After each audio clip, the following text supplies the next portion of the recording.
Does he know y'all have this in the doc?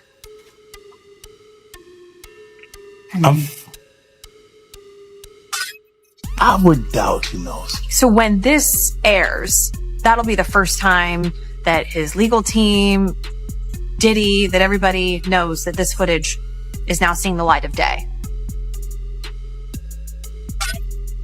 One could watch this and think that you really hate Sean Combs.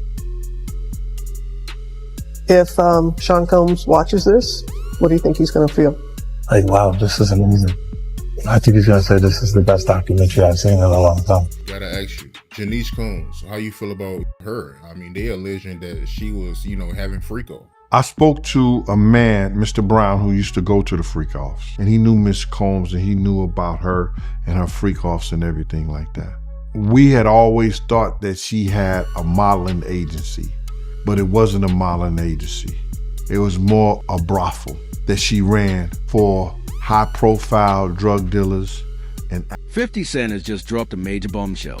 Season 2 of his explosive Diddy documentary, Sean Diddy Combs. The reckoning is officially on the way, and this time, the spotlight is shifting in a way no one expected. All eyes are now on Janice Combs, the woman many believe helped shape the man behind the empire and the quiet force behind Bad Boy Entertainment. And here's where it gets even more intense. Reports claim Netflix declined to include certain footage in Season 1, leaving critical material out of the final cut. But 50 isn't holding back now. He is reportedly preparing to release this game-changing material directly on YouTube, promising viewers a side of the story they've never seen before. Yeah, my mom's gorgeous. Hold on, let me introduce you to my mom, called Ma Dukes. Hi. She's getting a drip with me. She's hydrating. What's up, Ma? Everything's good, baby. I'm here with you. Yeah. I love you. I love you too. It begins with Diddy's early life, which the documentary presents as a moment the foundation was set. Childhood friend Tim Patterson recounts that Sean Combs' father, a well-known Harlem street figure, was killed while Diddy was still a toddler. After that loss, his mother, Janice Combs, stepped in and took control, transforming their home into a hub of high-profile gatherings and constant activity. The IT was inside those rooms, at those parties, that Diddy first encountered an adult world built on power, influence, and street reputation. According to the documentary's portrayal, people in the neighborhood were not confused about what was happening behind those doors. They were fully aware of the environment in which he was being raised. Diddy mom, she came out defending her son, man. How you feel about that? She made a comment saying that he's not a monster. I guess this is my newfound career, so I'm going to say what on my mind and what I think, brother. First of all, that's his mother. Wrong, right, or indifferent, she gonna lie, steal, kill, and protect her child. That's what she's supposed to do. But the apple don't fall far from the tree, man. You got to realize that. You know, he didn't get all this from his daddy because he didn't know his daddy, even though they try to say his daddy was some big time drug dealer in the whole 9 yards. You understand? He didn't get this from his daddy. You got to realize, man, you know, his mother had a modeling agency, and it was alleged that it was also Ladies of the Night, a prostitution ring too. From the very beginning, the documentary portrays Janice Combs as driven by ambition and proximity to influence, marrying a Harlem figure as a way to secure her place in that world. After Diddy's father died, the narrative suggests a focus sharpened even further, shifting toward shaping Sean Combs as a path to her own advancement. Childhood friend Tim Patterson recalls a striking detail. A small stage was reportedly set up inside their living room, where Diddy and other kids were put on display, dancing, performing, and drawing attention while adults cheered them on, calling out, "Do that dance, baby." In that moment, Diddy wasn't just entertaining. He was learning early that attention is currency, performance creates control, and the spotlight is where power begins. Remember when I said Diddy mother might be the originator of the freak-offs? Mm-hmm. All right, so tomorrow Peacock is dropping. According to the Rolling Stone, the doc features an alleged childhood friend of Puff's, hip-hop producer Tim Dog Patterson. He alleged that Janice, Diddy's mom, would often throw parties at Diddy's childhood home. He says that during the parties, it wasn't uncommon to walk into rooms where adults was having sex. I mean, that was just their normal. And the doc, when talking about the parties, Tim says, verbatim, "That's what we were privy to. This was what we were fed." The darker side of Diddy's upbringing comes into sharper focus as people close to him describe what they believe was a calculated influence from his mother. Sources tied to the story, including claims attributed to Gene Deal, suggest that the dynamic between Diddy and Janice Combs made outsiders uneasy, not simply because it was close, but because it appeared intentional and deeply formative to that portrayal.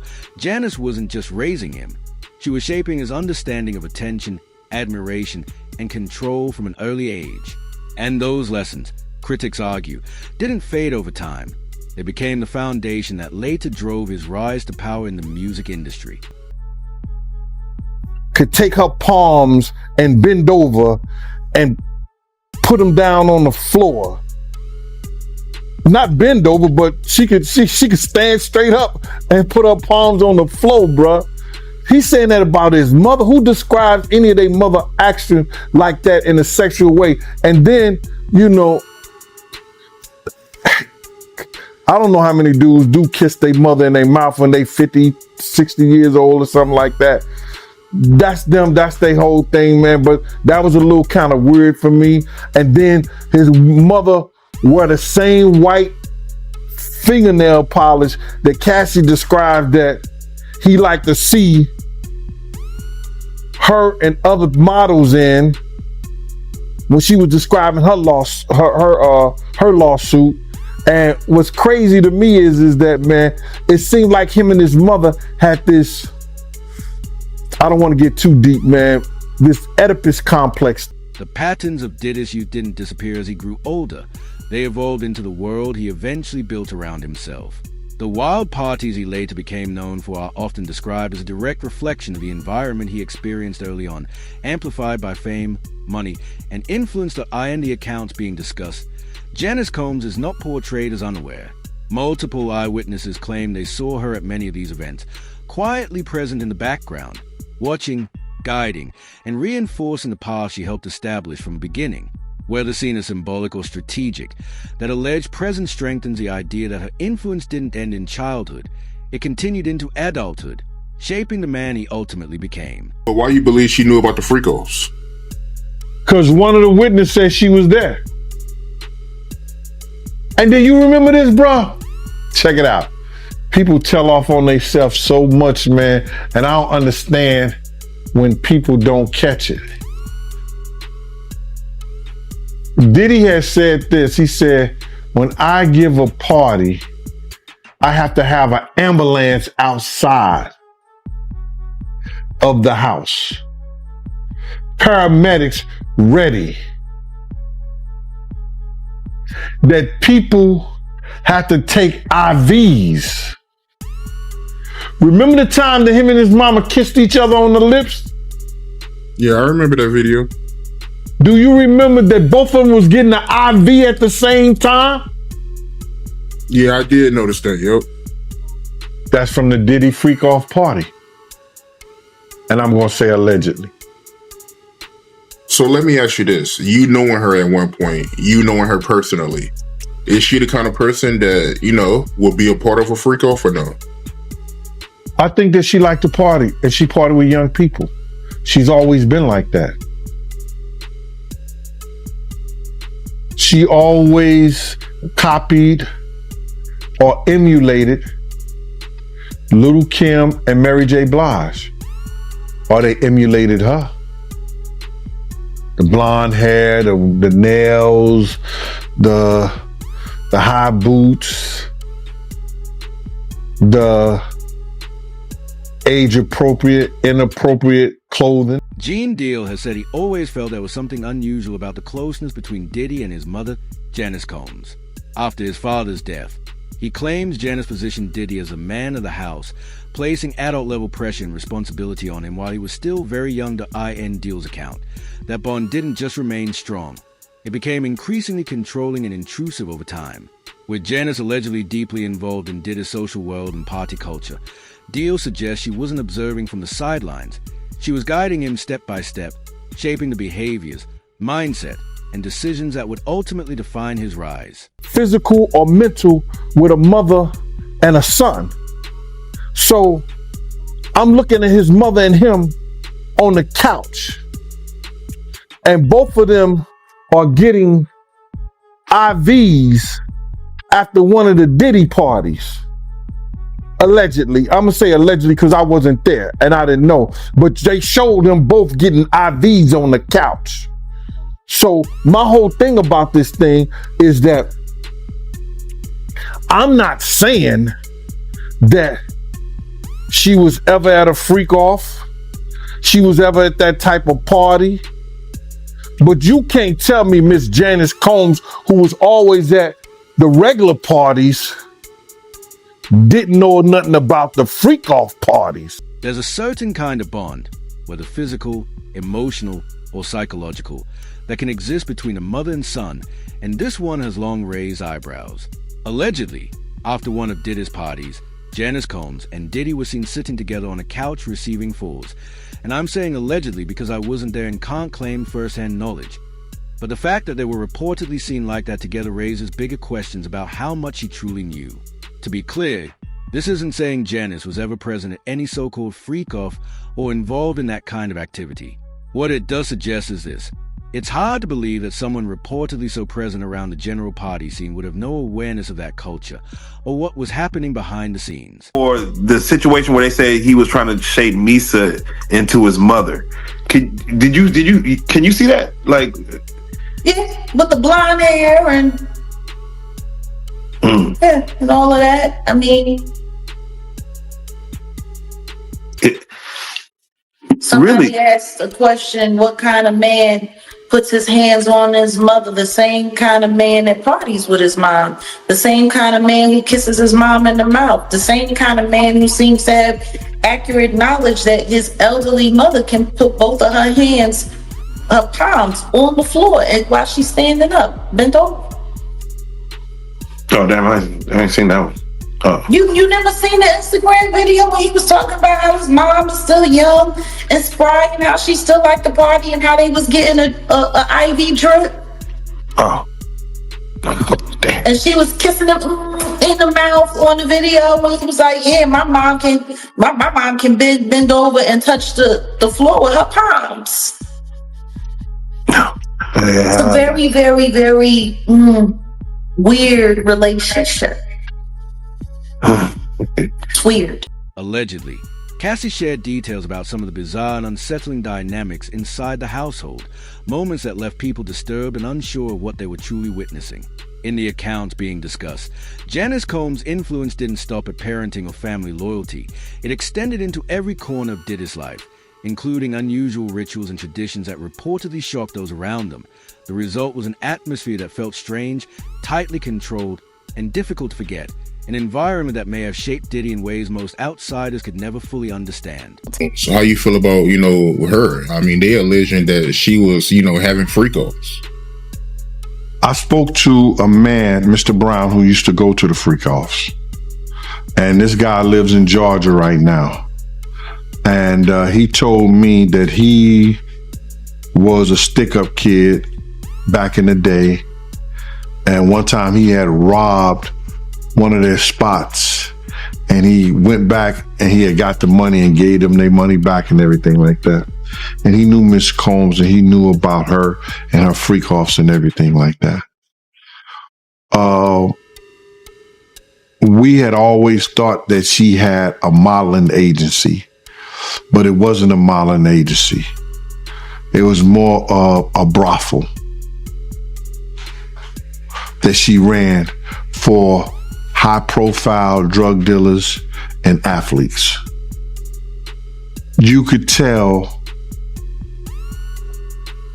by I could tell that Miss Combs at the time, and actually saw her, like young guys. She came at me a couple of times back in my heyday, before the extra 75 pounds back then. And the reason I left Bad Boy wasn't only because of her advances, it's because I got tired of a lot of the bullshit. As a reminder, Diddy's early life, according to the account being discussed, was shaped by chaos and influence that went far beyond a typical childhood. Allegedly, even while he was still young, Janice Combs was running a highly active social network out of their home, with people constantly coming and going under her direction. Those who say they witnessed it describe it as an open secret, something the neighborhood wasn't confused about, just quietly aware that in that environment, Diddy didn't just grow up watching adults move around him. He grew up absorbing the mechanics of control, organization, and power that his mother reportedly exercised, lessons many believe later influenced how he operated in the music industry. Janice Combs is speaking out about the Netflix documentary, Sean Combs, The Reckoning. In a statement to Deadline, she said, "These inaccuracies regarding my son Sean's upbringing and family life are intentionally done to mislead viewers and to further harm our reputation." She also maintains she was not an abusive parent and says that Diddy never slapped her, as previously stated in the documentary. Unsurprisingly, Janice Combs has reportedly expressed dissatisfaction with the documentary and issued a statement denying the claims. However, despite the seriousness of the allegations, neither Janice nor Diddy has publicly pursued legal action against 50 Cent or Netflix, and that silence has fueled further speculation. To some observers, this doesn't come across as confidence. It appears more like caution. The question that follows is straightforward. If the story is entirely false, why not challenge it in court? Others argue that bringing the matter to trial could risk drawing additional attention to details they would prefer to avoid. Boy, you think it's Diddy, it's Janice Combs. Janice Combs is bad boy. Man, you don't actually sign to Diddy. His name is on a dotted line, but you actually sign it to Janice Combs. Did he ever tell you why that is, or do you understand? Oh, now that I'm older, I know exactly what it is. It's a paper trail, so nothing can come bite me. If you come for me, you ain't coming for me. I ain't got nothing. You going to my... Janice Combs is portrayed as a person who introduced Diddy to the fundamentals of business from the very beginning.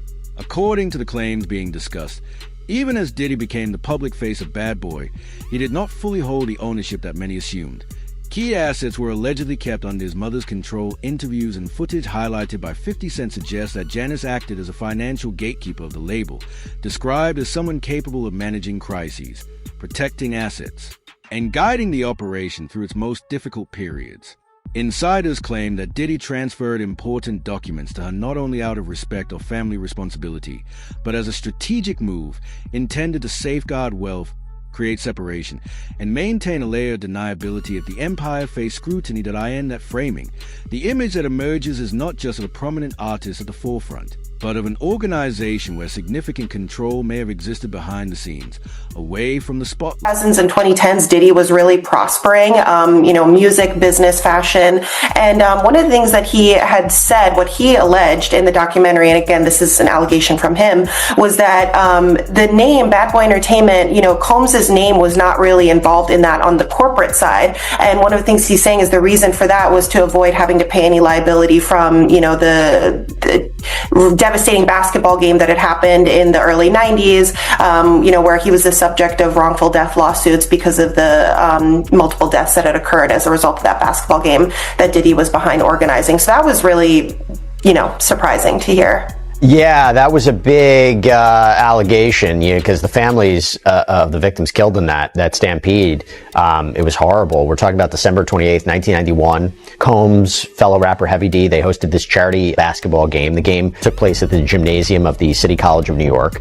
And according to the New York Daily News, before the basketball game started, people who weren't let inside, they broke a window, swarmed toward the entrance of the gym, all went down a staircase. The doors at the bottom of those stairs opened towards the stairs, not towards the gym. So once a crowd got down there, they couldn't get the doors open and people started being crushed. 9 people died. Dozens of others were injured. And there were no criminal charges that were ever filed against anyone for the stampede, but multiple families and injured victims they filed. So the question becomes, why would Janice hold significant ownership if Diddy was the one running the operation? Some observers point back to December 1991, when Diddy organized a high-profile celebrity charity basketball game at City College. Before the event began, a crowd surge led to a tragic stampede that claimed 9 lives. Lawsuits were reportedly filed by victims' families afterward, placing intense scrutiny on those associated with the event. For some, that incident may have served as a stark lesson. When your name is tied to large public events, a single crisis can carry serious legal and financial consequences. In that context, They suggest that structuring assets under Janice's control could be viewed as more than a family arrangement, potentially a way to separate personal wealth from liabilities connected to public ventures and scrutiny. The college. You understand? I was there. I was doing security. My team was supposed to have the outside. Puff came to me the day before we were supposed to do the job there and told me that Heavy D didn't want us to do the security outside. I had 18 men ready to do the security outside with my dogs like I always do. People knew how we used to roll. We would have the pits, the Rockwilders, you understand? You know, we had that outside locked up. So anybody try to bum rush, anybody do that, we had the gates, the whole 9 yards. So we could stop all that. You know how people gonna get down in Harlem. You understand? So, and then when you got LL Cool J, you got Mike Tyson coming through there, and they coming through the front door so people see them. So they gonna go crazy. LL was the hottest thing out at that time. Mike Tyson was the hottest thing out at that time. They got all kinds of stars and people in there already. They was coming through the back. They came through the front. And it caused the door to be bum rushed. But if they had the gates up, if they had the dogs, and with the help of the police, that shit would have never happened, bro. That shit would have never happened. I was there, I saw it. I saw Jessica run down the steps after she grabbed the money box because my man Eddie was protecting her. And Eddie's the one called me on the walkie-talkie and said, yo, Jessica just locked me in outside the gym, Gene. You couldn't go down the steps after they bum rushed the door.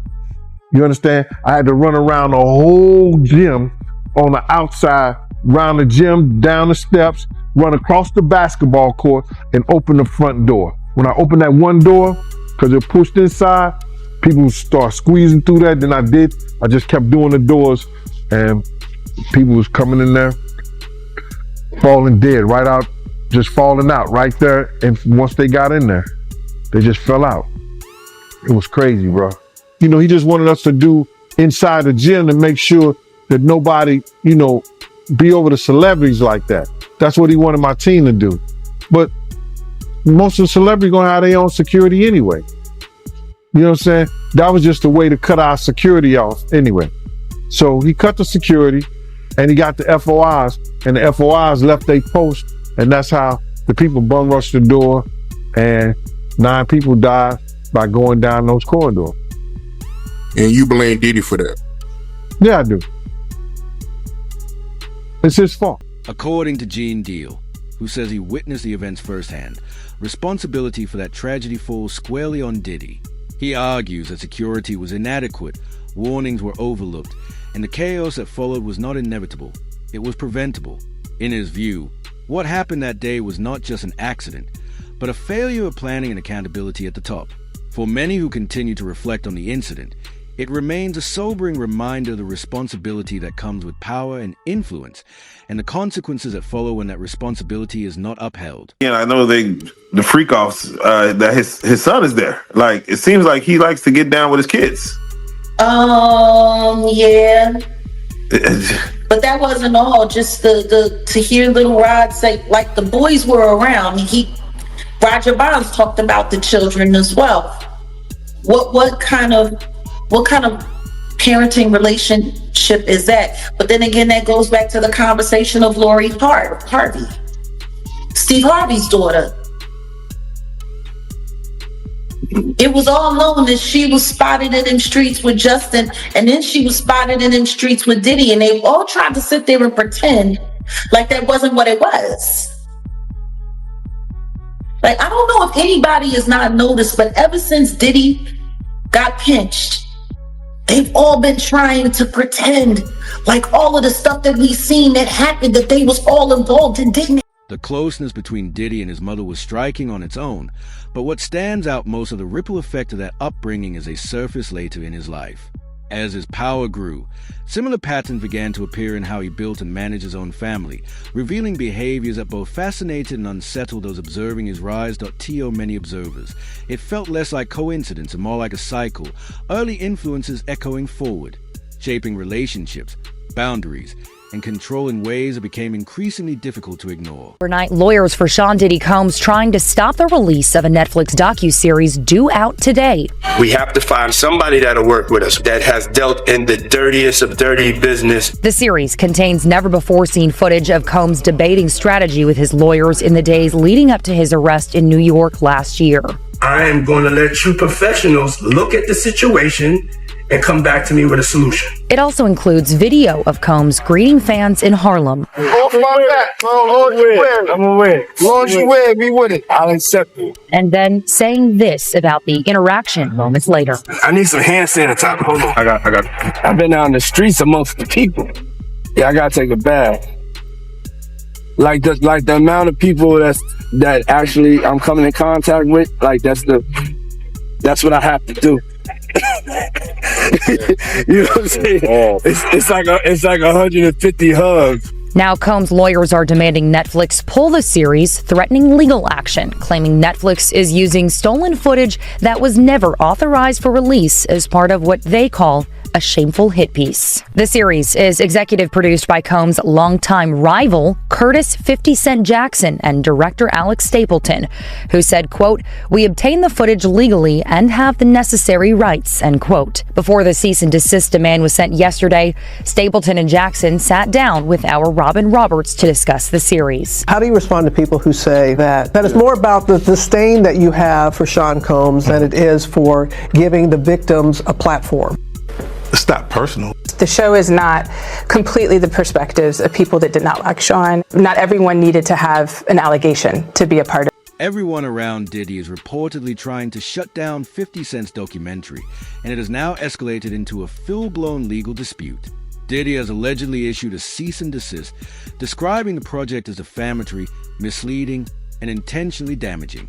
His legal team is said to argue that the claims are unproven, exaggerated, and intended to harm reputations rather than present verified facts. But here's the twist that stands out. This legal action did not follow season 1. It reportedly intensified only after rumors began circulating about explosive revelations expected in season 2. And that timing has led many to question what might be coming next that made silence no longer an option. Combs' sons Justin and Christian are teasing a new docuseries about their family. Justin and Christian King Combs appear in a new trailer released December 28th to Instagram by Zeus Network's founder. In the trailer, Justin and Christian sit on a couch in a screening room while a series of headlines about their father cycle on screen. At the end of the trailer, Justin's phone vibrates and he answers a collect call from the Fort Dix Federal Correctional Institute, where Combs is currently behind bars. No release date for the docuseries is given, though the teaser says viewers can expect it at some point in 2026. Combs shares Justin with ex-Misa Hilton and Christian with the late Kim Porter. The rapper is also dad to 34-year-old son Quincy and daughters Chance, 19, twins Delilah and Jesse, also 19, and Love, who is 3 years old. Combs was transferred to Fort Dix from the Metropolitan Detention Center in New York in late October after he was sentenced to 50 months in prison on prostitution-related convictions. Zeus Network has a new Diddy documentary coming out, and this time it is coming from the perspective of Diddy and his sons. All the time I thought we were about to leave Diddy in 2025. Well, this documentary is coming in 2026. And a lot of people, just like myself, are already not feeling this new documentary coming from Diddy's sons. A lot of people aren't happy about it and actually shocked that the owner of Zeus Network, Lemmy, is doing this Diddy documentary. But what a lot of people fail to forget is Lemmy and Diddy have been friends for quite some time. Of his children arriving in court for day one of their father's trial in New York, hands gripped in solidarity. Do you still believe your dad's innocent? How did you feel hearing that testimony? Have you apologized on behalf of your father? Do you believe your father did? Do you still convince your father? Your daddy got 4 years! Your daddy got 4 years for abusing women! That's wrong! You got worse!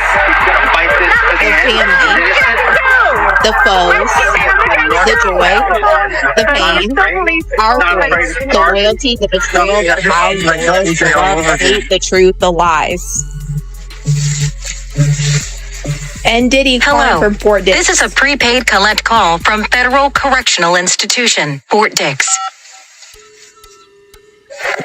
When they released this trailer last night, there were so many comments to Lemmy and Zeus Network that they did not want to see this. A lot of people feel like this whole new documentary is just a PR narrative once again being pushed by Diddy and his sons to try to clean up his image. And after hearing certain things on 50 Cent's Netflix documentary, we have to go back in time and remember what we were seeing during trial. Even when it came to Diddy's sons, Christian and Justin Combs, they both came on two separate occasions to trial wearing a free Sean Combs shirt. The first one to do this was Christian Combs during Jane's testimony, and you're not supposed to wear this stuff in front of a jury to try to sway their opinions. And the judge actually told him he had to leave and take it off. And then literally like a week later, Justin did the same exact thing. It was taken out of the courtroom by the judge. And we already saw the videos in the Netflix doc of Diddy talking to Justin saying he needed to push out certain content to control a narrative. During the trial, there were a lot of things going on that I could see that to me felt like it was just straight PR. Do you remember all of these people that were wearing the free Diddy shirts? And it was actually a meme coin that's on their shirt. 50 Cent didn't waste a second responding to the news of the new documentary. He gave it a direct shout-out, making his message unmistakably clear. He's ready and is not holding back. The tone alone signaled what's coming next. Revelations the public hasn't seen before, material he's been sitting on, and a clear warning that the next chapter won't be quiet, cautious, or restrained. Being as expected, 50 Cent caught wind of it hitting the news, hitting the blogs, and being on the timeline yesterday that Diddy's sons, Sean and Justin, will be dropping a docuseries of their own to tell their side of the story, their experiences, and how they view things on the Zeus Network. With 50 Cent put it up on his Instagram page, and he promoted the trailer when you look at it from the other side of it on the marketing side, but he knows it plays back into the doc that he just dropped as well with the record, and he put it up and said, wow, I want to see this show. I'm not sure this was a good idea. And he tagged at 50 Cent Action, letting it be known that this is really promo. Janice Combs is no longer a footnote. She's now front and center. And whether you believe every allegation or remain skeptical, one thing is clear. This family is doing everything it can to keep the next chapter under wraps. So make sure you're subscribed, because when Season 2 drops, each revelation is poised to turn this story on its head. Trust me, you won't want to miss a single moment.